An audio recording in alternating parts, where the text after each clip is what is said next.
Vyasa Bhashya. Today can take holiday and forgive us. Today we are going to discuss something different. Okay, tomorrow we will do probably. First let me do Mangalacharana and start with the topic. Om Gurur Brahma Gurur Vishnu Gurur Devo Maheshwaraha Guru Sakshat Param Brahma Tasmai Sri Gurave Namaha Shruti Smriti Purananam Alayam Karunalayam Namami Bhagavat Pada Shankaram Loka Shankaram Shankaram Shankaracharyam Kesavam Badarayanam Sutra Bhashya Kritau Vande Bhagavantau Punah Punah Namami Gauda Padancha Shankaram Sri Sureshwaram Swaminam Satchidanandam Indram Tam Jnana Rupine.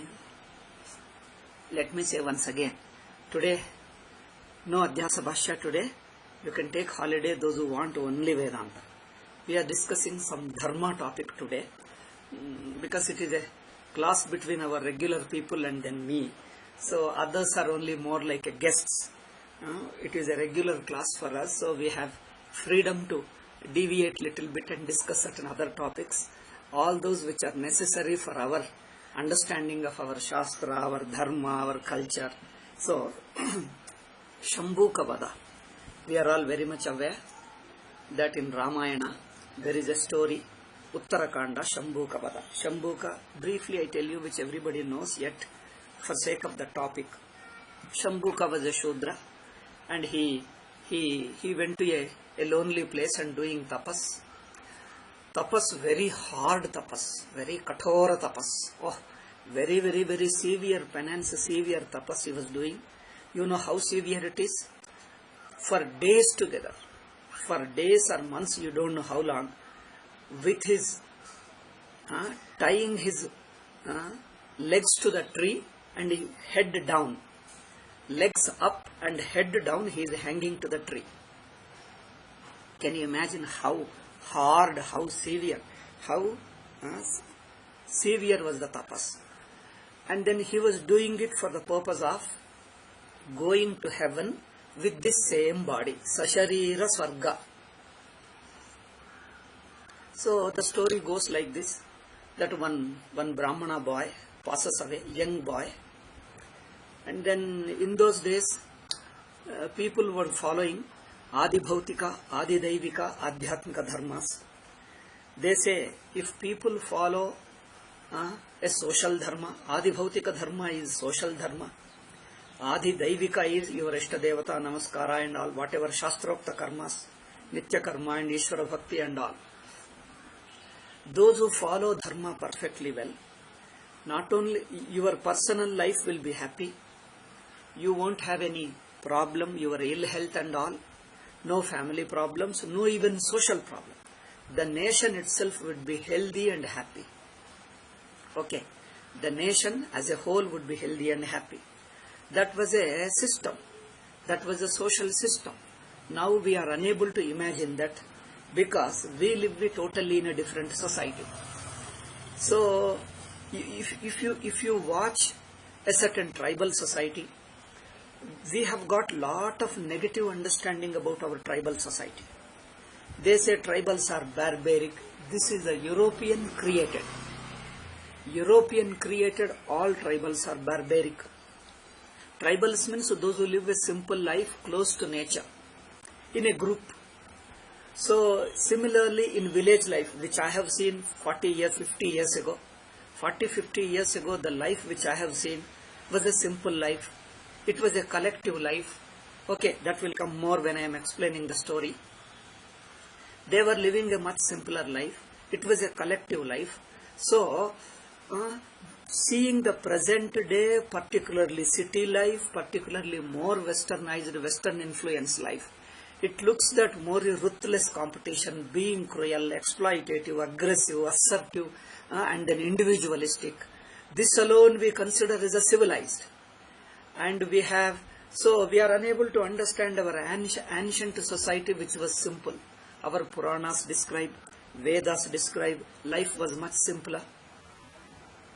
People were living more with understanding and collectively, cooperatively they were living. Dharma was important.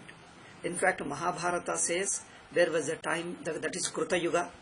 Na Raja, there was no Raja, there was no king. Na Dando, na Dandikaha. There was no punishment and there was no person to punish. In fact, the village where I was born 45 to 50 years ago, I remember, there was no this kind of punishments. There was no this kind of so much severe problems. If somebody committed some theft or some mistake, people would call the same day. By evening, same day, they would call for the meeting. If not same day, at least the next day. Next day, he and his family and other people all would come, villagers would come. And they asked him, he would admit it. I have never seen the present day people doing, you commit a mistake and never admit and tell a lie and then pass it on to others. No, I have not done. Then where is the proof? Challenging the very people that where is the proof? The fellow commits a theft and questions that where is the proof? You show me. That means if you don't show the proof, you are a criminal. Like this kind of a jihadi mind we never had. If a person committed the mistake, you ask him, he would instantly admit. Even thieves would admit. Thieves would admit so easily. Because that's how our Dharma Shastra says. If a person commits, you see, Dharma Shastra. So I am telling you this background to keep in view while reading this story. 1 or 2 points I tell you. Our Dharma Shastra, Smriti Shastra say, if a person commits a crime, he himself voluntarily should go to the king and tell that this I have committed. Please give me prayaschitta or punishment. See, people were loving punishment so that they would become pure of their mistakes. They would not hide the mistakes. See, this was that. This was the society. Even a part of it I have seen. Even I myself have experienced some of the features at least. If the people commit, they will, in fact, the conscience was so clean, the people were so good, so gentle, that will go and admit in front of the head of the village, oh, I have committed the mistake because it is paining me. It is paining my heart, I am unable to bear. So please, this I have, because admitting the mistake in front of elders, in front of God was considered as a great thing. And people also love to do that. Once I admit, my papa will go away, I will become a clean man. Because the fear of papa was so good. And people, if they consciously, unconsciously commit something, instantly they would tell somebody, elderly people, and get it corrected, do some prayaschitta or pay some. They know they is going to punish me. So if you go and tell the king, or in my village where I was born, my means the village where I was born, if you go and tell the elders, head of the people, head of the villages, they will give you some punishment. Sometimes they ask you to pay some money and they have to pay. They know it, yet they go and tell. They would come and tell openly, this I have committed the mistake. What a simple life it was. This is Kruta Yuga. And our modern people, and particularly these 2 or 3 religions, foreign religions, in their books, such as so unjust laws, unjust God, unjust revelations, the books themselves talk of total unjust. You go and people, kill people, rob them, that is your God. So, even the most 2000 to 2,500 years ago, such was the law. So the people, the European countries and America, West, having brought up in such a culture, they could not imagine that there could be a society, a better society. They imagined we alone are civilized and everybody is barbaric. Who behaved like a Columbus is more civilized. And they have to paint a simpler society, more honest, more dharmika society as negatively. You know? They have to, now this is what you see, wherever they go, all over the world, every society they are painting negatively. Because they could not be. So the pre-Christian societies in Europe, the pagan societies, they present them as a barbaric or semi-barbaric, or they may find 1 or 2 good points that also they undermine, and ultimately they present them as negative. Okay, this is one point. Therefore, they are unable to understand. We also, being educated by their books and their writings, we also started suspecting, was this such a society? You may be thinking, why I am explaining this much? Because I have met people, number of people, they talk to me. When I try to explain, you know what they say? They start suspecting too much of our religion, our culture, they say all these books must be fake, he says. He was a Brahmana. He is now, even now alive in Hyderabad. I go to his house for Bhiksha and all that. When I talk to him, he says, oh, all this Ramayana must be fake. How can be such good people? Impossible. People would be like that alone, what they described in Bible and Quran. Oh my God. So how much of suspicion against human goodness? This is called a cynicism we have learnt from European culture. Don't trust the human nature. We see them only as negatively. Anyway, this is one thing. So here, let me tell you the story, and in the story, more things will come. So when Brahmana boy dies, so the Narada and other people come. The father comes and brings the child, puts in front of the king, Ramachandra. And then Ramachandra, he asks other rishis, munis, other his cabinet, other mantri mandali, or brahmanas, what is the reason he died such a young boy? Because in those days, young boy would not die. Only aged people die. If young boy dies due to some special, explainable, understandable reason is okay. If explainable, understandable reason is okay. Otherwise, for no reason should not die. So, because the Adi Bhautika, Adi Daivika Dharma was such, people were just living too close and perfectly well. So the people have to live long life, and only at a late age alone, they have to die. They say something is wrong.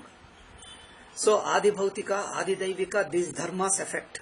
So the collective dharma, just as we see if somebody does some abuses nature, that affects all of us, isn't it? If rivers are spoiled, if polluted, or if something else is polluted, all of us are affected. There, if one person does some papa, he has to be punished because he is polluting the whole nature. He is polluting the whole atmosphere, whole social culture, whole collective psychological culture also. Just as we have got nature is a one, just as we have got a society as a one, similarly we have got a collective psychology, collective mindset of the society. It is the dharma of the society to look after the collective mindset of the society. If one person does something extreme against the collective mind, that will spoil other minds of the people. Then everybody starts taking deviation, and the whole collective mind of the society will be destroyed. Nowadays, in the name of freedom, we allow the collective mindset to be destroyed. Not only they destroy, they put it in the newspapers, magazines, books, they write in the novels and put through films, and people take encouragement and start doing it.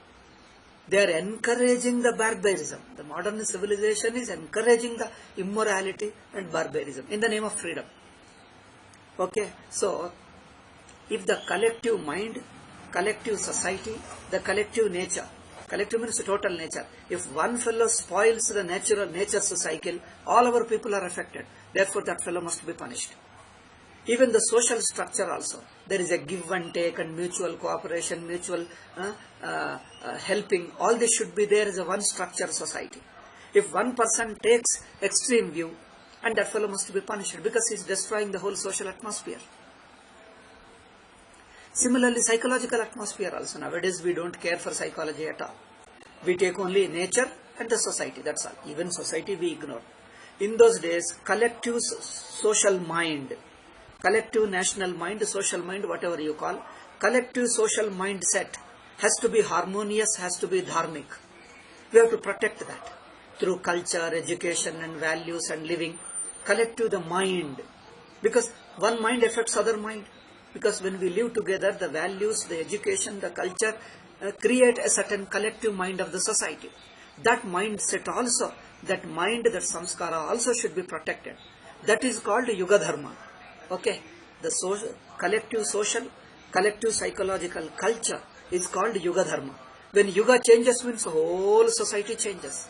If everybody starts thinking in a similar way, if one or two people you can punish, if the whole society changes beyond correction, then you have to say that we have entered into another age, another Yuga. Because the old Yuga is gone now. The old mindset we can't bring back. Isn't it? So this is what we call Yuga Dharma. So that boy was brought.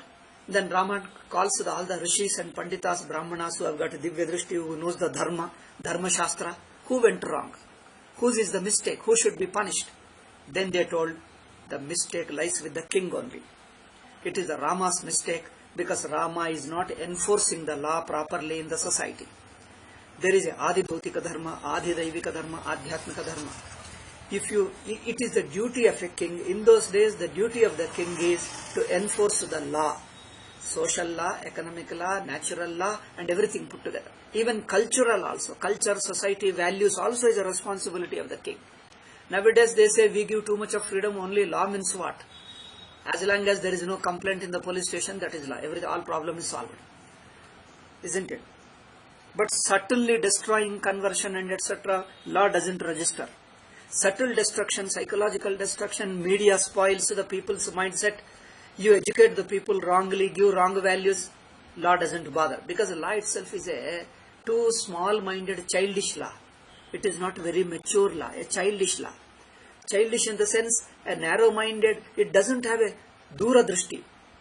It doesn't see, it has got a short sight. Where it sees the very few things alone. It doesn't have a long drishti. That Rishi's vision it doesn't have. Do you think our constitution writers are like Rishis? Having the Adi Bhautika, Adi Daivika, Adhyatmika, all three angles? The all Chaturvida Purushartha they don't have. Neither they have Chaturvida Purushartha, nor they have a Adi Bhautika, Adi Daivika, Adhyatmika Dharma. They have no idea of Dharma at all. All that they know is how to copy England and Europe. That's all. How to copy. Copyist wisdom alone they have. All the wisdom they have is only a copyist wisdom. No, my purpose is not to condemn them or criticize them.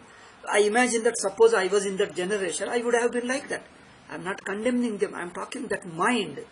It is our own mind, our own elderly people, our own previous generation. They are our own fathers. So we are not blaming our own fathers. If we are aware, we should correct. That's all. If suppose your own father, our own fathers, our own grandfathers commit the mistake, the duty of younger generation, the duty of sons and grandsons like Bhagiratha did. Bhagiratha corrected the mistake of his grandfathers.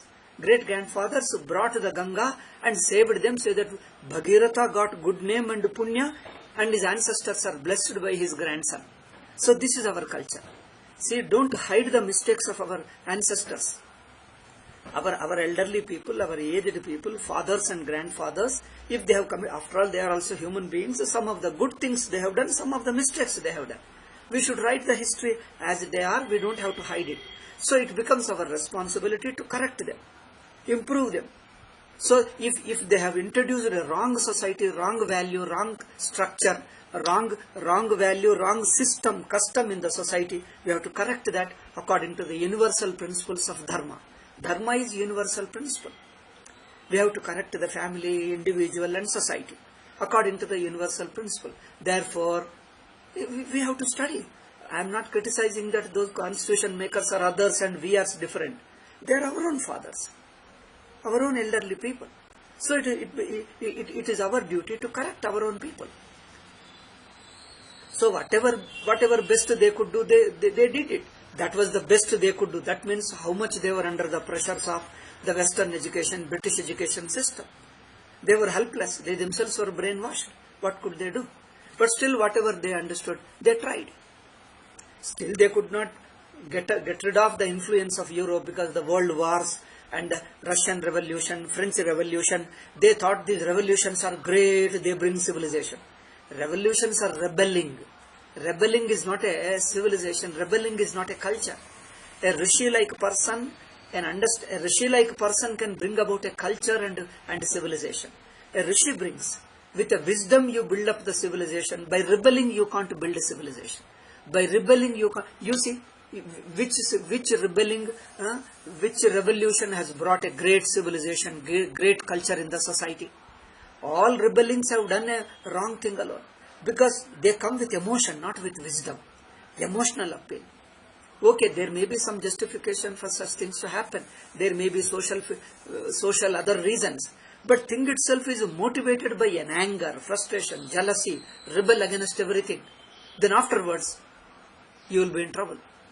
Because you have created a new mindset which doesn't follow values, which doesn't follow dharma. Therefore, in our society, always a new trend, a new transformation, a new change called by reformer these days. Because the very idea of reforming is wrong and doesn't suit our culture. There have been changes, but we don't call them reform. There have been changes according to Desha Kala, another Rishi, another Mahatma, another great man is born who has got a long vision, who has got a deeper vision, longer vision. His very tapobala inspires people and people start following him. Shankaracharya came, not by rebelling he has changed the society, not by rebelling, by his tapascharya, by his maturity. He inspired people, he became guru. By becoming a guru, he inspired people and brought about the change in the society. Social changes, economic changes, dharmic changes, political change, any change. So therefore, in our society, you can see it has been changing. It is not uniform. It has been changing, but all changes have been brought by certain a great man, a great visionary, a great Rishi-like person. By inspiring, he changed the people, not by rebelling. Therefore, this revolution, rebelling, all these are negative terms. Because they have not succeeded. You can see them, French Revolution, Russian Revolution, all revolutions have only spoiled them further. All revolutions have spoiled them further. If you see even Islam, Christianity also, wherever they went, they only spoiled. But they present, that is the only civilization. That means we have no other standards. The Hindu culture, Hindu ancient history, our Shastras you study, you will get another standard. With this standard you evaluate the whole world history, world books. But they made sure that you don't have the Hindu standard at all. They put only European standard and judge Hinduism with European standards. And Hindus are helpless. They start seeing all negatively of our own culture. See? Even in Parashurama, I think that's a deviation, but I can discuss. Even in Parashurama also, he rebelled, but there also again Rishis came. Even Vishwamitra, how he did it, they pacified him. They don't want him to do that. That's not good. Ultimately, he cools down. And again, he rectifies it. See, he rectifies it, brings back to Dharma. It was a little, partly good, partly a little overreaction. The Rishis have told, no, it is too much, don't do that. It affects Dharma. And they stopped it. And asked him to do Prayaschitta. Parashurama went and did Prayaschitta. Now hereafter I will not do. So stopped it. So like that, we have to study our own way, how we do it. Dharma is important for us. Anyway, certain things I am avoiding, otherwise we will go deviate into further many more things. So here, we have to study a lot. Our Indian culture, our history, our own thing, purely from our standpoint, I tell you. Now here, the boy was placed there, and then Ramachandra called our Rishi Mandali, advisor Rishis, advising committee of Rishis, who did the mistake.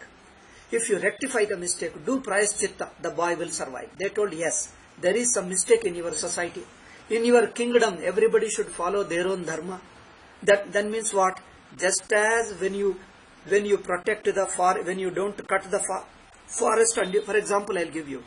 Protecting the nature means don't pollute the rivers, don't pollute the earth, don't pollute the wind, air, don't destroy the forest too much. You may partly take it so that don't destroy the cycle of it. If a person destroys a forest for kilometers in one day, you can see the changes around in the villages. Until few kilometers, for 100 kilometers, there will be change in the whole society, whole climate.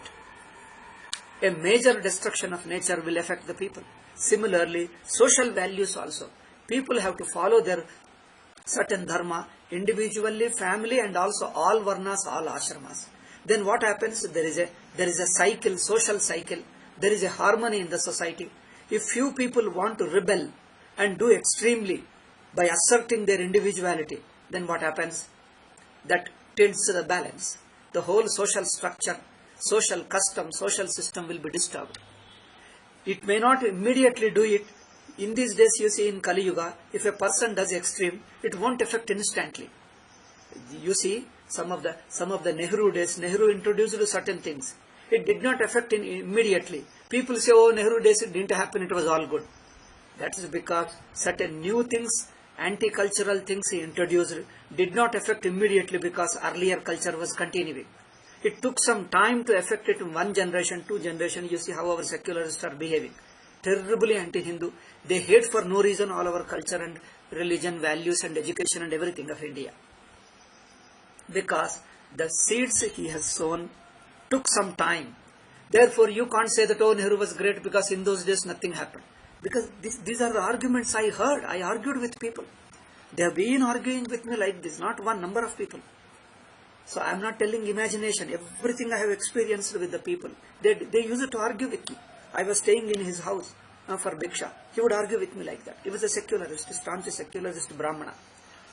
Anyway, leave them. So this is how they argue. So they say they blame only everything later people are known. In those days it was good.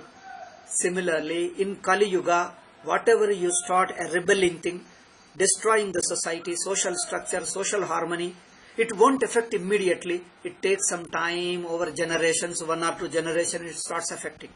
But in those days, they were so careful, they were preventive. Preventive or preemptive, they call them. If one person deviates from the social structure, instantly they would take action. Therefore, they felt that somebody somewhere did mistake in your social structure. In your dharma structure, somebody deviated from dharma. And once a deviation, that is the result that this boy died. Akala mrityu. Died means what? Akala mrityu. It is not a direct death. Akala mrityu is due to the collective consciousness. The collective social structure is disturbed. Due to that, he is affected and he died. See, this is because we have to see the inner principle of psychology, collective social psychology. That is an inner law of karma and law of collective social consciousness. That collective social consciousness, we have no idea at all, that our Shastras have.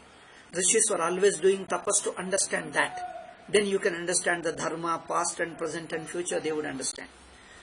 They told that somebody did somewhere, they deviated. He disturbed the harmony. Because of that, there is an akala mrityu. Then who is that person? Who has got a divya drishti should be able to tell us. Then Narada was asked. Narada means somebody, maybe Narada's disciple, Narada Upasaka. See, we have to see in the Puranas. You may say that, oh, did Narada live for so many thousands of years? First thing is, Narada is a Chiranjeevi. It is possible that he could come. That is also possible. Even now I can see many people. Now this will be a deviation if I have to tell. I myself met people, yogis, siddhas of 1,000 years come and talk. And they told me all details, everything he told me. I talked to one person in Tamil Nadu and he tells me everything. 1,000 years old Siddha comes and talks to us. I say, it is possible. So you possess a person and talk to them. Or you come in a human form and talk to them. Or another explanation is, some Narada's disciple, Narada's follower, Narada's upasaka would be there. He must be talking. So all these explanations, if you want, I can give you, but they are different. Otherwise, we will be deviating. Explanations are possible. So if you want to learn, you can learn. So if you learn the whole Purana course, then you will get all these things in the Puranas. Ramayana, Bharata, Bhagavata. If you study Purana, you will get the culture. All these things have got a meaning, logically can be explained, convincingly can be explained. Anyway, now coming to this point, our point, let us stick to the point. So, they told Narada, he told that, you see, there is a Yuga Dharma. Yuga Dharma means a collective social consciousness, collective social life. Now he says, this point, first you listen, then I will give your explanation. Okay, first you listen. In Kruta Yuga, the system was like that, Brahmanas alone would do tapas. All other Varnas will not do any tapas. They would simply serve the Brahmanas that would take care of the society. The society was not so systematically organized, because when people are simple, you don't need to organize. You may think that without organizing, how can you do? Shall I tell you one simple example? Because people, we are moving away from all this culture. Anyway, we are living in a present society. For every step, I have to give you an example. It becomes a big lecture. Then what am I to do? Our present modern mind of a modern youngster has gone away from our culture. And they are not trusting that this is such possible. I will give you a simple example. Wherever you want to organize a small function, you have to hold a meeting, isn't it? Generally, one Vedantic pravachana, Adhyatmika pravachana for 7 days. 7 days or 10 days you have to arrange a pravachana. Now you have to call meeting. Volunteers we want. One is a manager, one is a what you call president and vice president, and then the cashier. You have to collect donations and you have to give the people. Somebody will be at the gate, somebody will be giving the pass, somebody will sitting arrangement, somebody will platform, somebody mic setting, somebody current arrangement, somebody sitting arrangement. So many things you have to do that. You have to organize, tell the people and give the responsibility. This is what we call organizing. But there is another way. Do you know that? Our Prabuddhananda system you have to see in Delhi. Prabuddhananda never holds a meeting. When Pravachana is coming, okay, he tells the people, you do it. That's all. All his students come voluntarily. Nobody tells them anything. There is no leader. There is no somebody appointing supervisor also. Somebody will take care of the platform. Somebody sitting arrangement. Somebody does this thing. Somebody voluntarily. If somebody is doing, if you are doing it, okay, I'll leave it. I'll take up another job. And if somebody is doing that and he will leave it and go to another place. There is a so cooperation, no organizing, no instruction. They did it. I myself have seen. Can you imagine? No organizing, no meeting, but still perfectly they did it. So this was the society. Just to give an example, Kruta Yuga how it was. Kruta andre a simple life where there was no complicated society like this. Too selfish, too individual assertion. It was not there. Kruta Yuga means there was no individual assertion. People were simple, gentle people. Easily understanding, easily cooperating, no stubborn, no protest, no resisting. Why he should do like that? It was not like that. Even I myself have seen in a village. When people come, just they take up the job and do it. That's all. If somebody is doing, okay, leave it and he will do something else. If another person can, if that person who is regularly supposed to do that work, he went away for somewhere, the work is just remaining there. Somebody will come and take up and do. He doesn't complain, oh, why he is supposed to do, he has taken the responsibility, why he has not done. Nobody creates a problem, nobody criticizes. If that person has gone away, he will take up and does it. That's all. It is simply, work should be done and we all together do it. All credit comes to collectively to all. So that was a simple society, unorganized but very lovingly, carefully understanding each other and do it with all cooperation. Similar to that, in Kruta Yuga also there is a small percentage, in Kali Yuga also there is a small percentage of Kruta Yuga. Don't say Kruta Yuga doesn't exist. Even now there is Kruta Yuga. But the number of people, the percentage is less. The number of people are less, but still they are there. So that simple people lived in Kruta Yuga. Therefore he says, Brahmanas who are physically strong, because to be able to do tapas you need a physical stamina. They could do 10 days upavasa. Can you imagine? It is not simply exaggeration. Even now I saw people, I personally met them. Years, 10 years they did not take food. Do you know that? 10 years, more than 10 years they didn't take food at all. They lived. So in those days the stamina, physical stamina, mental stamina, the prana shakti was so much that people could live without food. So therefore to do tapas you require a tremendous stamina, immunity of the body and prana and mind. Mind also requires a strength. So in those days Brahmana had lot of stamina, lot of strength, and they would do tapas for this thing. Then what about others? Why others were not allowed to do tapas in Kruta Yuga? Because I give you example of Ramana Maharshi or Kanchi Paramacharya. Kanchi Paramacharya in Ramana Maharshi. You see in the Ramana Maharshi, I visited a number of times and spend a few days there. You go and stay. Very staying with him becomes automatically tapas. For Kshatriya, Vaishya and Shudra, for other three varnas, didn't have to do any formal karma. Formal tapas, formal sandhya vandana, formal yajnas, they didn't have to do. Brahmanas did it and they only live with them. You serve them, you give them water or any other needs, clean the atmosphere there, and then fan them if he feels very hot. Just fan them like this. That's all. You just stay with them. The very staying becomes automatically tapas. Amazing thing. You stay in the Ramana Ashram. Even now, Ramana Maharshi is not physically present. The atmosphere is charged with so much of vibrations. He has got a high power of that Shakti, Kundalini Shakti, whatever you call. High power of. Just the Prana Shakti. You just go and stay there. Automatically your Indriyas become pure, mind becomes pure. All your body changes. Mind changes, everything changes. Just by staying with them. Therefore, Kshatriya, Vaishya and Shudra did not have to do tapas. In Kali Yuga, Brahmanas did tapas. Other people lived there, that is enough. Okay, it may be few places. Do you mean the whole country? Yes, whole country. Because if a Mahatma stays in one place, did tapas for a long time, the whole atmosphere until 5 to 10 kilometers there will be power. Can I tell you, I don't know whether you believe me or not. Until 30 to 40 kilometers you can feel the vibrations in Arunachala. While going you can feel, while coming you can feel. As you leave the place, still you feel the same vibration. Until 30-40 kilometers, not once, number of times I felt. Even the as you are coming nearer, they don't tell you how far you are. How near you have come to Arunachala. Even if they don't tell, you start feeling something different. Oh, probably we are nearby. That's why you are feeling the difference in your mind and body. Pranamaya kosha, the changes, you can see them. Similarly, if rishis lived in one place, for hundreds of kilometers, vibrations would be spread. Shall I tell you one more example? I think this topic will go to 2 days. But I think Indians are moved away from our culture. Each point I have to explain. Because we are moved away from our own culture. Therefore, one girl from America, Indian only, NRI, telephones and asks me, not now, a few years ago, 2 to 3 years, 3 years ago, 4 years ago. In India, when I was staying at home, we would feel something nice. She is not able to tell what is it. There is a vibrations. I feel at a home, in a kitchen, or in our puja room, or in our home also, you feel something very nice. Inwardly, something gives you a deep satisfaction. When we go to temple also, we feel. Even on the way, we feel. But once we come to America, we have got a clean room, we put a photo, we do puja. Still something is missing. Something inwardly there is missing, I say.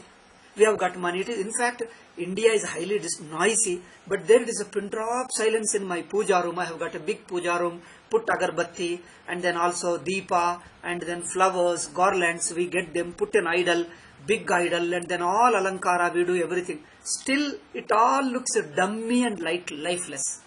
See, it looks like a really idol vigraha without life. In our place, even if you put simple vigraha, you start feeling vibration. Simple vigraha without prana pratishtha, you start feeling some kind of feeling here in India. What is this? What is this? She asks. First she asked her mother, father, family members. Then they redirected to me. I knew the girl before also when she was in India. And then I understood, oh, this is the reason. Because I have never visited America. I lived only in India. Then I told this is the reason. Then after explaining, she says, yes, that is true.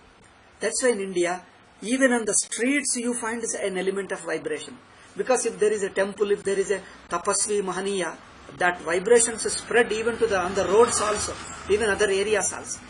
Therefore, whole India is a great land. Even now, it is a holy land. Even now, I can tell you many more reasons, but stop with it. There is associated with the Theosophical Society, something like a Theosophical Society, there is a group of people. All over India there are. Even internationally they have got groups. They do some kind of these meditations. Occult meditations they do. They have got every 2 years international conferences. Conferences, they come together and meditate, that's all. All over the world they come. In Hyderabad they used to come to me and I met them number of people. They will say, okay, they have got different groups. Once there was an international conference in Europe, in other countries, once it was held in India. You know, the world people, the delegates coming from all over the world, various countries, as soon as they landed in Delhi by plane, in Bombay, they say, surprise, my God, India is not an ordinary land. They say, the earth is smelling, the air is smelling, smells are not ordinary smell, occult smell, there is a great smell, they say. Water, everything, I say India is not an ordinary land. It is not in Buloka, they say. They are all occult power practicing people. They say, anywhere you go, India is an unusual. It is not India. It is not on the earth. So, there is some kind of things.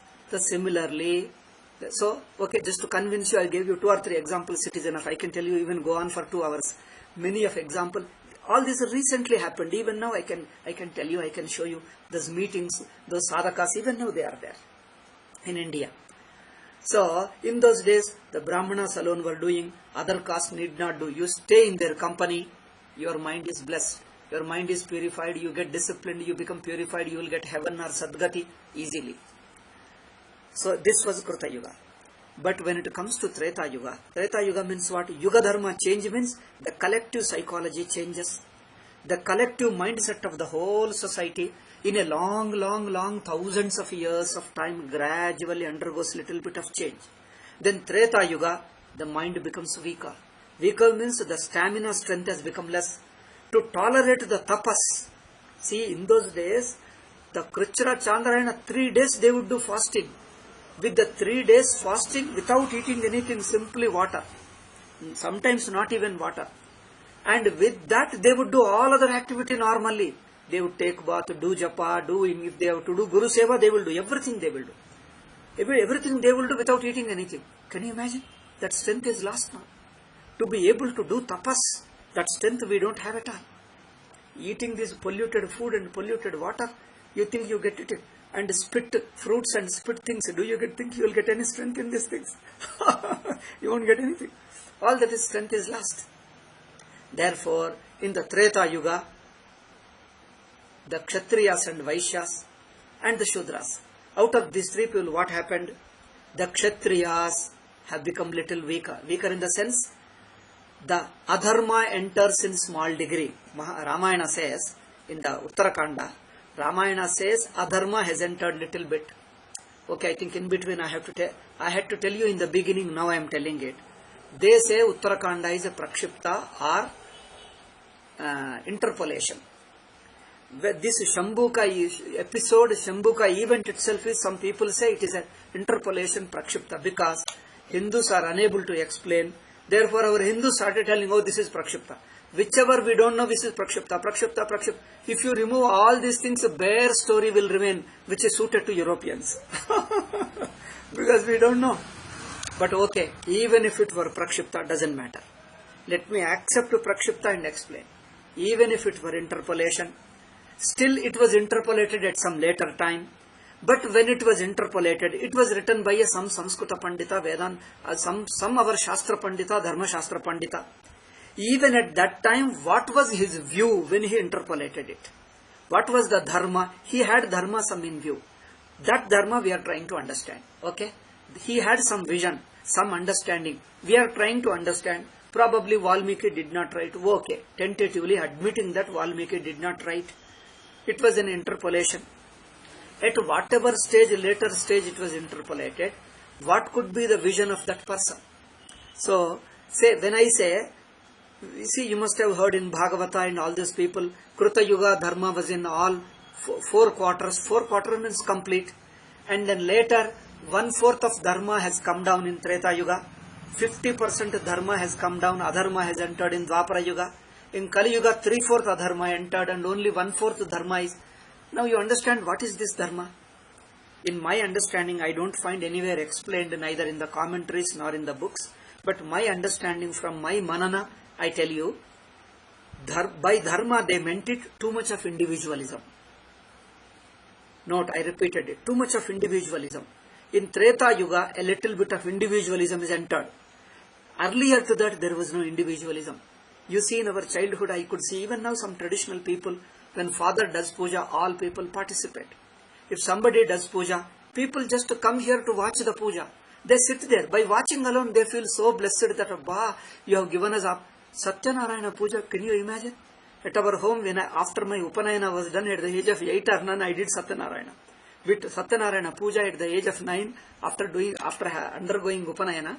So neighborly people were called. They felt so happy, blessed that, oh, we have come here to see Satyanarayana puja. How we feel as if we have done the puja and we have received the prasada as good as we have done the puja.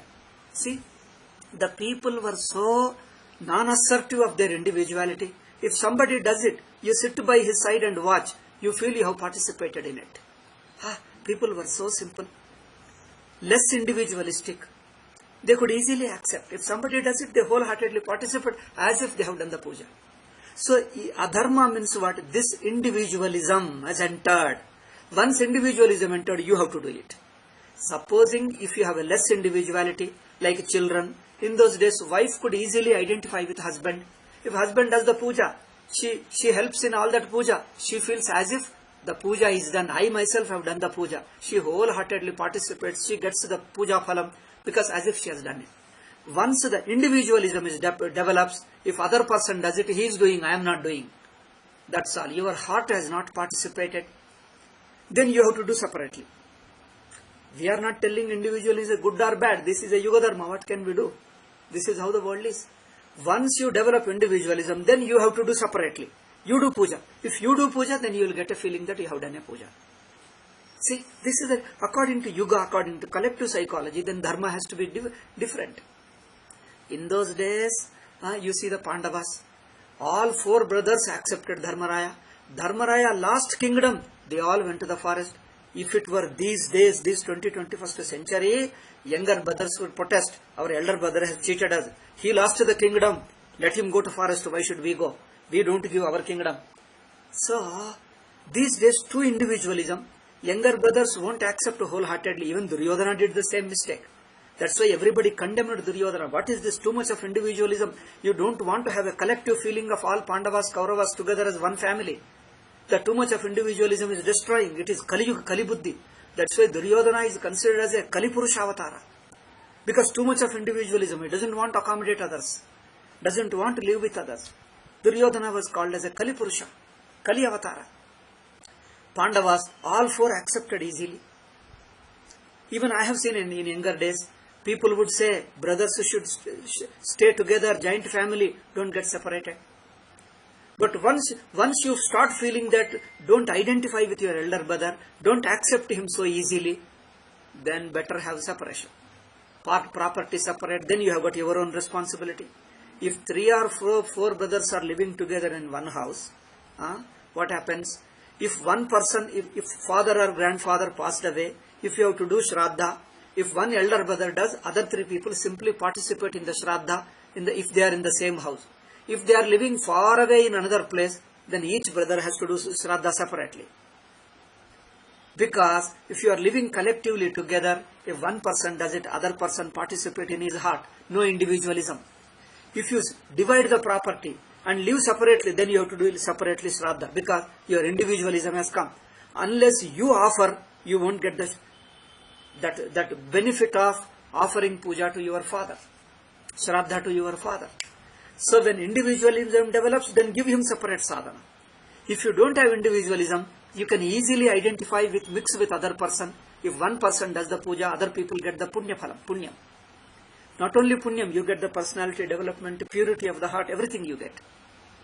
Feeling, bhakti and all. So this is what dharma coming down. Treta Yuga, 1/4 has entered. Then Kshatriyas are given right means given dharma to separately practice tapas. Then Dwapara Yuga came. Then the more society has changed. Then it told Vaishya Varna also is given. Earlier Vaishyas were easily identified, Vaishya Shudras were easily identifying with Kshatriya. In those days, you see, king, the ruler of the king, how people were revering.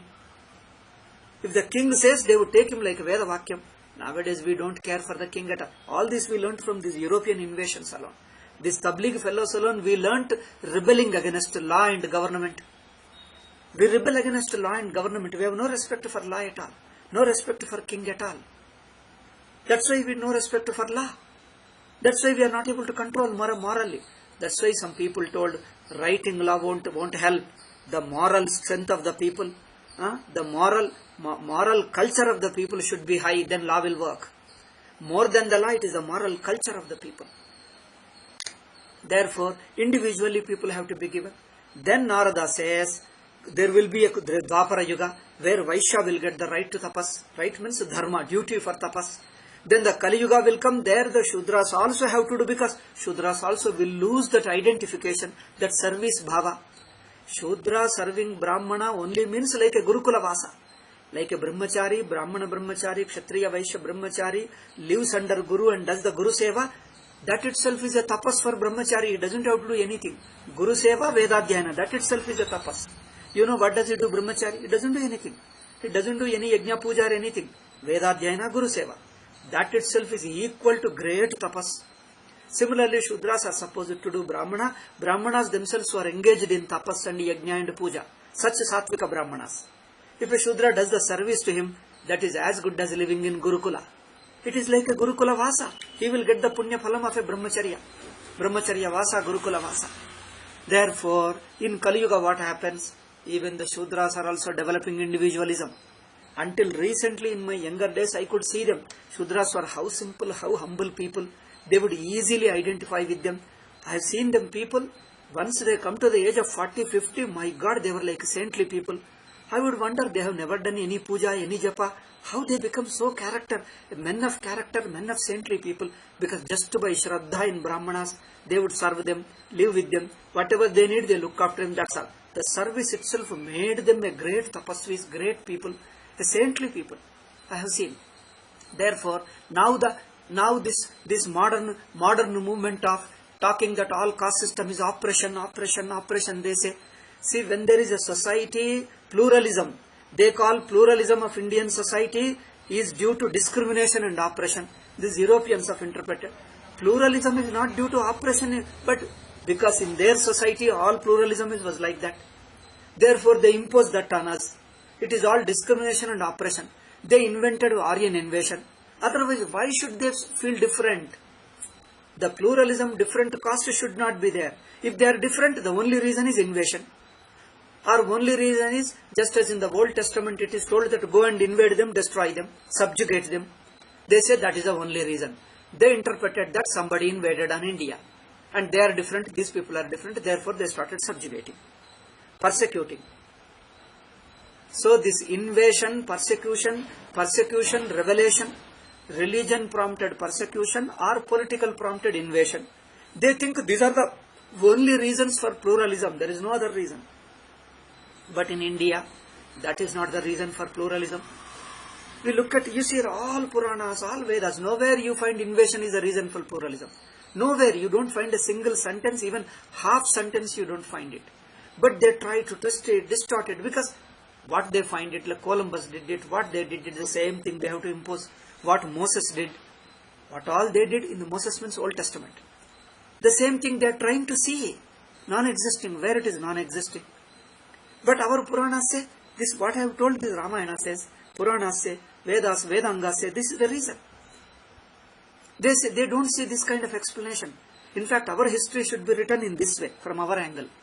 But thing is, who knows this Purana, our Shastras? People are just going away from our Shastra. Even our Shastras, we study only English translation written by our European, our Indologist, Western Indologist. First, you don't read Western Indologist.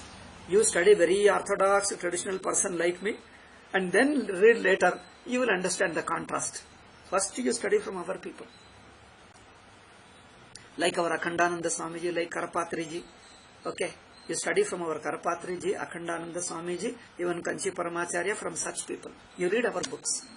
Then you will get a totally different picture. So, then he says, individualism in Kali Yuga, all caste will get individualism, but even Shudras also get. Therefore, in Kali Yuga, Shudra also has to do individual tapas. Tapas means puja, everything. Tapas, puja, parayana, everything Shudras have to do individually. In those days, by serving they would enough. See, in those days, a woman was identifying with her husband, children with her father so much that if father does it, they would feel that today's puja is over. If my father does the puja, we will feed whole money, whole family, whole house was like a temple alone. Once puja is over, we would feel last time at the time of Naivedya, we will go and do Namaskara. At the time of Arati, we will go and do Namaskara, and it is over. Take the Naivedya Prasadam. When we take Prasadam, we will really feel puja, we have done it, we participate in the puja. Now the feeling has gone now. Wife thinks I am independent because I have got separate voting right. My vote is separate. Why should I participate in my husband's puja? Why should I participate in my heart? Now then she requires a separate diksha. Now women are coming. We want diksha. We want to do puja. We want to do everything separately. We want to do for ourselves. All this you have to do separately because your individualism entered into you. Nothing wrong. Nothing wrong means entered. What can we do? Now you give separate diksha to women also. Give them diksha. Give them, ask them to do. Not for overemphasizing individualism, but wherever there is little individualism, give them separate sadhana. This is what simple culture.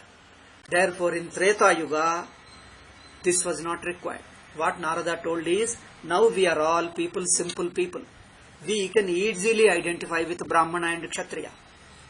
All Vaishyas and Shudras can easily identify with them. People's heart was simple, there was no individualism. There is one Shudra is asserting individualism, wants to do tapas. And if one person assents like these people, if one Tablighi fellow rebels, even Hindus start coming out onto the street. If you control them, those fellows are creating problem. Okay, these fellows are nuisance anyway, leave them. Means Hindus say that, why discrimination? We will also come onto the street. Now this is what is creating a problem. Now what Rama did, our present government has to do the same thing. What Rama did should be done to these Tablighi fellows. Because you are disturbing the whole social structure. A law, when everybody follows, if a law is same to all, it becomes easy. If one fellow rebels, what happens? That will become a samskara, example for others. If one fellow, other fellow, everybody starts doing it, then there will be disorder in the society. Is it not? This is what simply taught. Then Narada told that if one Shudra, he doesn't have to do sadhana. The Vaishyas, in Treta Yuga, even Vaishyas did not have to do. They were talking, oh, Shudra was killed, Shudra was... Not only Shudra, even Vaishyas did not have to do. If Vaishya did, they would have killed Vaishya also. If Rama would have killed Vaishya also, because in Treta Yuga, Vaishya and Shudra, both of them need not do, because they were so simple people, good-hearted people, even from a distance. Supposing you see, if they, I could see in my childhood, the puja was going on, even from a distance they hear puja was going on. From here alone we feel that we are participating in the puja. Today our temple puja is going on, it is on our village, on behalf of our village. Even from here we would feel that we are participating. Last minute we go and take prasada, we feel that we have participated in the puja. See, the heart was so simple, so good. Even from distance they would participate in the puja and they'll get the punya phalam. Therefore here people are simple-hearted people. Why one fellow is psychologically rebelling and creating a wrong atmosphere in the society? Therefore because of him this boy died. Then what is the solution? He tells Rama, go and check who is the person. He goes in and he asks the person, who are you? What is your caste? What is your varna? What is your varna? He is asking varna because according to varna your dharma will be. Your duty, your responsibility. And he told so that you see I am a Shudra varna, my name is Shambhuka. Shambhuka means a conch. A conch is called Shankha, is called Shambhuka.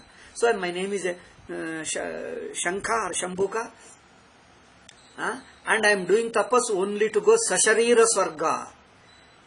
I think time is up. Why Sasharira Swarga is wrong? Or shall I make it shortcut within 5 minutes? Okay, within 5 minutes let me make it very fast. I don't go into this many details. Even Trishanku also was a Kshatriya. He went to Vasishta. He told, I want to go Sasharira Swarga. I want to go to heaven with this body. Vasishta saw with Divya Drishti, see, your body doesn't have that much of punya. You as a jiva doesn't have that much of punya, you can't go, because to be able to go to heaven with this body you require extraordinary punya. You don't have that, so don't think of it, you live up. And he insisted again and again. Then Vasishta cursed him, hey, what is this? You listen to Guru's words, you rebel against Guru's words, therefore you become Chandala. He cursed him. So therefore, everybody doesn't have that much of punya balam to be able to go to heaven through physical body. And he says, you also don't have it. Why do you do that? So this is attempting something which you don't deserve. It is only distorting, is imbalance, creating imbalance in the social dharma, in collective consciousness. Then Vishwamitra also stubbornly did Vishwamitra. He has to lose 60,000 years of tapas to send forcibly Trishanku to heaven. He wanted to send Trishanku forcibly with the help of his tapas. He spent away all his tapas and forcibly sent. And later Rishis told, don't do too much of sahasa like that. You will be losing tapas and you will be disturbing the social order. You will be disturbing the order of dharma, adharma. Why do you do that? Then okay, when every Rishi, Devata, Brahmadeva, everybody told, Vishwamitra withdrew. Because don't disturb the society like that. So similarly, he told, don't do that. And therefore he killed him. So one more thing. Every Shudra does his own dharma, his own varna dharma. That itself is a tapas. Swarga is guaranteed for all varnas. All varnas get without any special sadhana. You follow simply your varna duty, your family duty, your udyoga duty. Normally, sincerely you do it with dharma, dharma buddhi. Everybody has got a swarga. This is a common rule for all castes. Therefore, Shudra, if you want to go to heaven, your dharma is good enough. Why do you want to do this odd dharma? One more point. If a given person exceptionally want to do some extra, you have to take Guru's permission or King's permission. Because permission means Diksha. You take extra permission. Take permission of your Brahmana Guru or take a king's permission. In those days, Shudras were, and there was no need to accumulate property. Wealth, property means wealth. There was no need to accumulate wealth in long ago. If a Shudra wants to accumulate, he has to take king's permission. King's permission will not be given, that's not the way. He will give, but once you will be registered and your name will be accounted, and then tax will be put, and where you spend, how you spend, are you donating to terrorists, are you donating to anti-social elements, that will be governed, supervised. Just for supervision, you have to take permission of a king. Similarly, if you want to do some unusual sadhana, you have to take permission of a guru, a Brahmana guru. That fellow did not do. He went straight away and did it. That he was disturbing. Therefore he told, this too much of individualism. Not only you do it, you will be tablighi, spoiling the whole atmosphere. Everybody is coming onto the street. Therefore, if one fellow is controlled, whole India will come back to order. Therefore, Rama wanted to kill him and kill it. So, last thing I conclude. Probably if there is any left out, tomorrow I will talk few more details. But today I conclude it. Now what these modern fellows, all these European influenced Indians are writing, I have seen in my Telugu, Kannada, Hindi, English, on Shambhukavada, terribly maligning, what you say that? Not only maligning, brutalizing, criminalizing Brahmanas and Shastras and Ramachandra and everybody. I myself have here number of Hindi, English, Telugu, whatever languages I know, number of languages I have seen them. They are all going off the track. Their thing is only same Aryan invasion, we have invaded, we have subjugated. The same Christian missionaries outlook we retain and reinterpret it, and volumes and volumes we publish it. Thing is, Kali Yuga started 3000 years ago, 3000 BC. That means in the last 5000 years, Shudra has got adhikara for tapas. Why these fellows are complaining this much? Even before the Bible was born, even before this European culture was born, Shudra already has a right for tapas. Where is objection, need for objection? And other Puranas say, Shudra Tapasvi, I myself have read in Padma Purana, Brahma Purana, Shudra Tapasvi, with a great respect, he was respected. Brahmadeva came and blessed him. Mahabharata also permits puja, tapas, sadhanas and many things. So in Kali Yuga, all four varnas have adhikara for puja, tapas and sadhanas. Where is objection? For this I have to discuss another point now. Why these Westerners interpreted like that? There is an interesting, and we have to know that. Then only we know why all this is going on. Because they think it is only their European society, their thinking, their concept of history. They think that it was at this age like that, this is like that. They keep on just bodily imposed on us. For them, the book is important. I'll just do 2 or 3 sentences I tell you, and tomorrow I'll elaborate it. The book says you have to follow. For us, book says you have to follow is not like that. Even if the book says whether it is relevant to Yuga Dharma, Vyakti Dharma, we have to see them. Even if Ramayana says all things we don't follow now. Many things have changed. They say, for them, if what is said in Bible and Quran, it is eternally you have to follow. See, if whatever is said in Bible and Quran, even now it must be followed. You have no way of Kala Dharma, Yuga Dharma is not there. There is no escape. You must do even now. They are unable to do. They say we are unable to do because of some reason, but we must do. There is no compromise.